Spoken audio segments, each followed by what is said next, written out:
Hello, today we're going to be creating my first ever 3D background. So without further ado, let's get on with it. Now there's good news and bad news. Bad news is I've lost the first part of the footage, but the good news is there's not a great deal to see at the beginning, so I'll quickly explain it to you. So all I did using the bread knife was cut out a few shapes in the polystyrene. Didn't do anything fancy, just randomly cut it out, keeping in mind the picture of a riverbank. So there really is nothing to this part. It's just a matter of imagining the edge of a river and cutting out a few shapes. You're just basically roughing up the polystyrene. That's all there is to it. If you're working with a big tank or a tank with braces, it's best to cut the polystyrene into 2 or 3 pieces. In this tank I've cut it into 4 pieces, as I've covered the left side as well. And don't forget to measure up.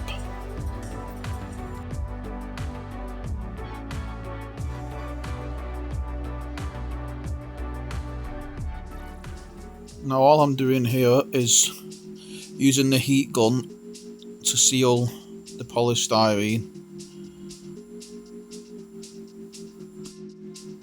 It just helps with binding the polystyrene together, or the styrofoam if you prefer. It also helps just blending in all the different details. This will help when painting on the cement a little bit later on. Polystyrene I used here was the balls were quite big, so I've used the heat gun to melt them together. And now, before we get to the messy bit, painting on the concrete, I'm just adding a few more details with this soldering iron. I'm just using it to add a little bit more definition. You can use it to make cracks, little indentations, whatever you want, any detail you feel like you want to use on your aquarium. And before we move on, can I just say that I'm terrible at arts and crafts, and I always have been. But I managed to do this because I was determined to make a background for my piranha tank. Now obviously you could go into a lot more detail, but I've kept it simple as it's my first attempt. So it just goes to show, if you put your mind to it, anybody can do this really. And in my case I've saved a few £100 at least, because for a 9-foot 3D background you're talking a lot of money. I think it's cost me around £80, and that's including the polystyrene and the tools and cement that I've used to make the background. Now let's get on to the cement. So here I'm just painting the 4 pieces with a very thin mixture of cement. I'm using an 1.5-inch brush, I think. It is quite a time-consuming job, so be prepared to spend a couple of hours doing it, well, if you're making a big background like I am.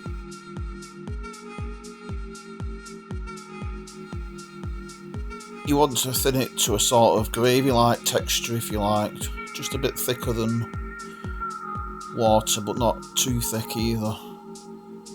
That way it'll spread nicely and dry quickly, and you'll get into all the little gaps and little areas.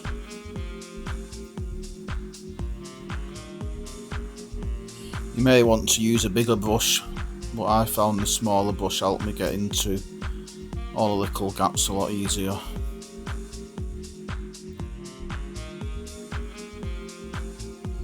At this point you just want to switch off maybe put the radio on or some music and just get on with it, because it is time consuming and quite boring, to be honest, but the final results are worth it.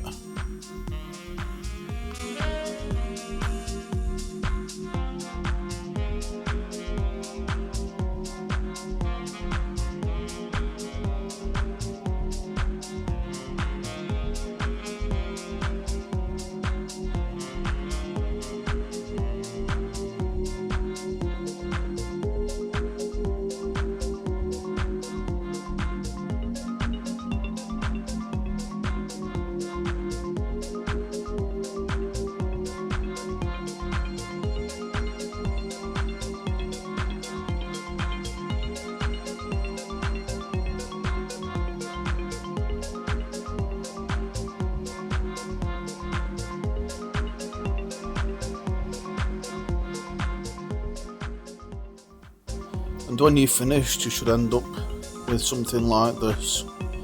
Now you can see there that there's a few little bits of polystyrene poking through. So we're going to give it a second coat. And you'll be pleased to hear the second coat is much quicker, much easier.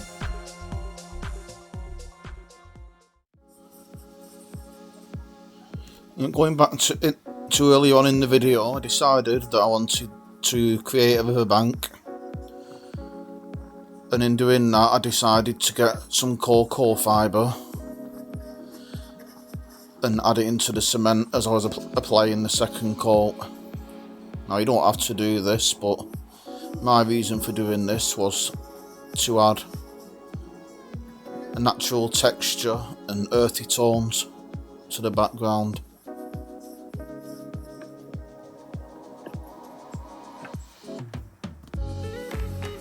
If you can get someone to help you sprinkle it on, then it'll be a big help to you, as the cement dries really quickly on the second coat, and the wetter it is, the better it sticks.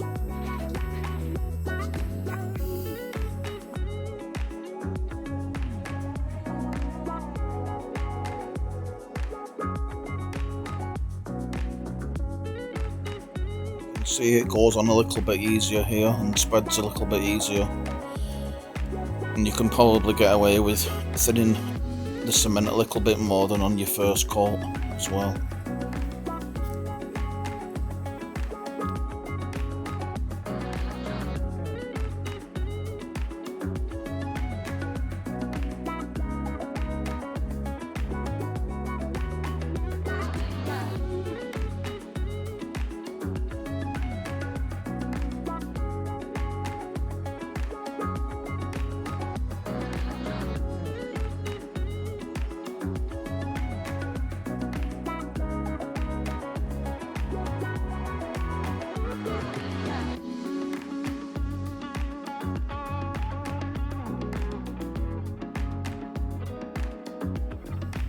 And if you do decide to use the coconut fibre, you should end up with something similar to this.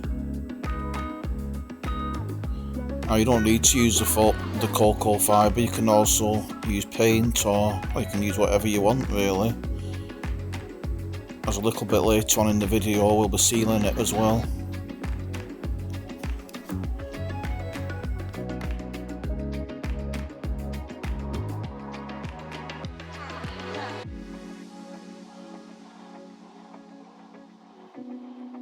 Now moving on to sealing it, I've used Plasti Dip, as you can see there. The reason I use this is, well, I had a few reasons for using it, but the most important reason, the main reason, was to seal the cement. That's the main reason, as the cement can leach into the water and raise your pH to unsafe levels. It can be upwards of 12, so that's not going to be safe for any fish. So it's really important that you do seal it, even though there may only be a small amount of cement in comparison to the amount of water in your tank. Now, my second reason for sealing it was to protect the cocoa fibre, keep it protected from the water and stop it from decaying, thus leading to a longer lifespan from the background. Now, you don't have to use Plasti Dip to seal your background. You can use epoxy, which many say is the only true safe way of doing it, but I have seen others use Plasti Dip, and I've conducted a little bit of research myself into it,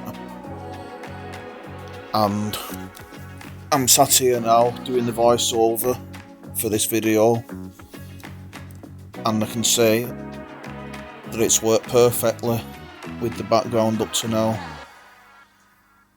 in my tank. The tank's been running a couple of weeks now. I think we're into my third week in this tank, and I've added some fish, some ember tetras, and they're doing just fine.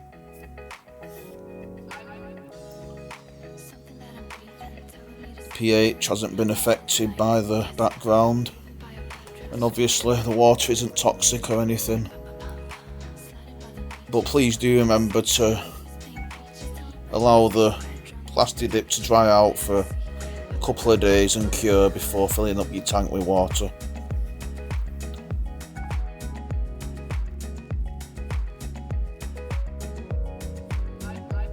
I'm just going to move back a touch here, and you might wonder what I was doing here. Now here I'm just adding some of my substrate to the background, as when I've been looking at some of the rivers, and I've been trying to find a picture but I've been unable to, you can see some of the substrate just creeping up the sides of the riverbank. So that's all I'm trying to imitate here. If you want to do that, just sprinkle it on while it's still wet and then spray over it again. Just a little bit more detail, a bit more realism.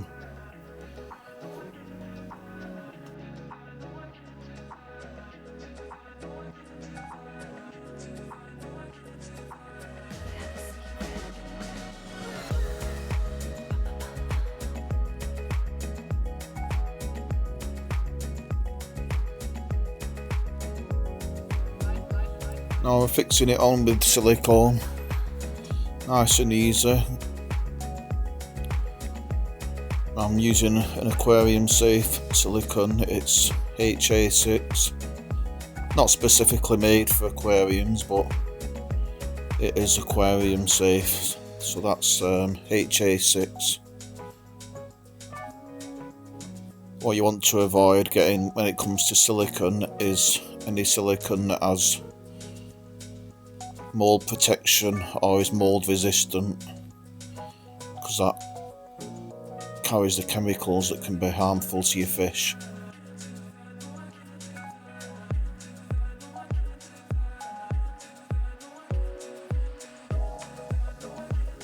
Now I could have made the background fit together, covering the joints, but as I've got more work to do later on, I decided against it, and I'll be filling in the gaps a little bit later on.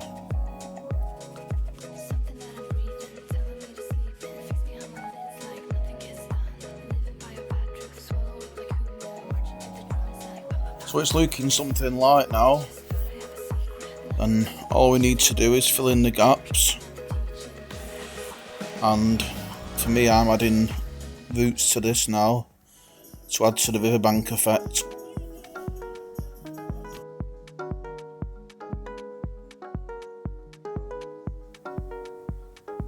Now I'm just taking my time putting the roots in place. At this point I'm not fixing them on, I'm just getting them into place, and then I can have a look at them and decide if I want to move them around or not.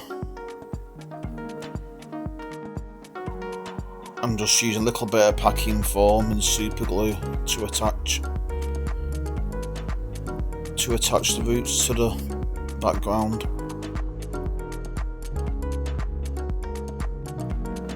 You can also use silicone, which I did a little bit later on, as I found it was a lot more flexible and easier to work with.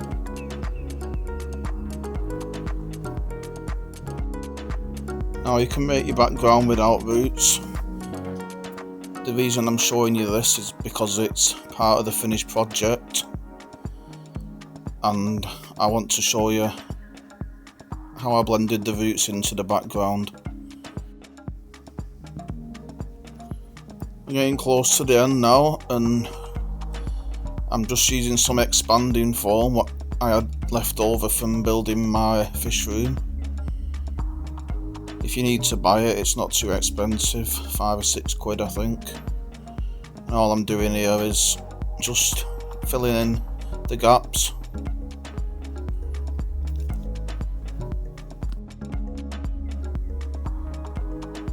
As you can see, I'm not too great with the expanding foam. Little bit of patience though and you get there. And if you are used to using it, then you'll probably find it a little bit easier. I'm just using the expanding foam now to cover the joints, and a little bit later on I'll be blending them in.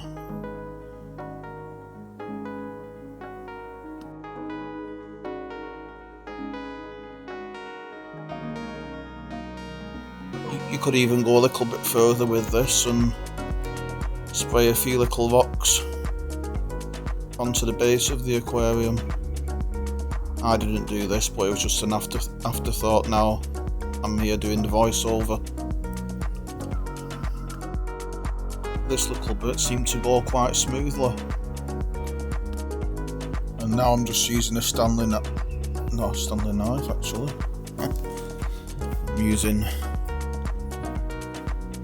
I'm just using a normal kitchen knife just to blend the foam into the background.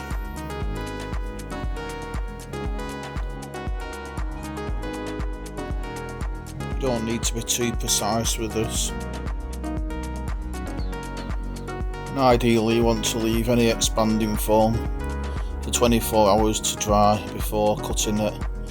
That just allows it to really harden up and makes it a little bit easier for cutting.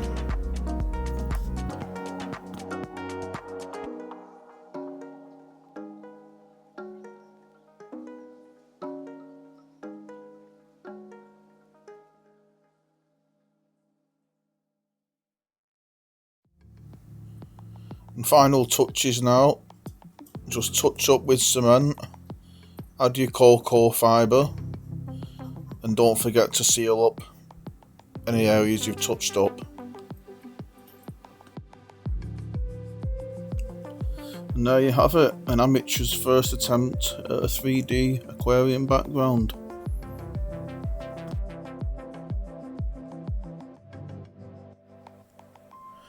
That brings us to the end of the video, and I hope you enjoyed it. I did make this background for my piranha aquarium, and I'll be releasing the video for that at the same time as I do this. So if you've not already watched that, please do give it a watch. If you have already watched it, then thank you, and I really appreciate it. And I really appreciate the time you spent watching the video. Until next time, I'll see you again.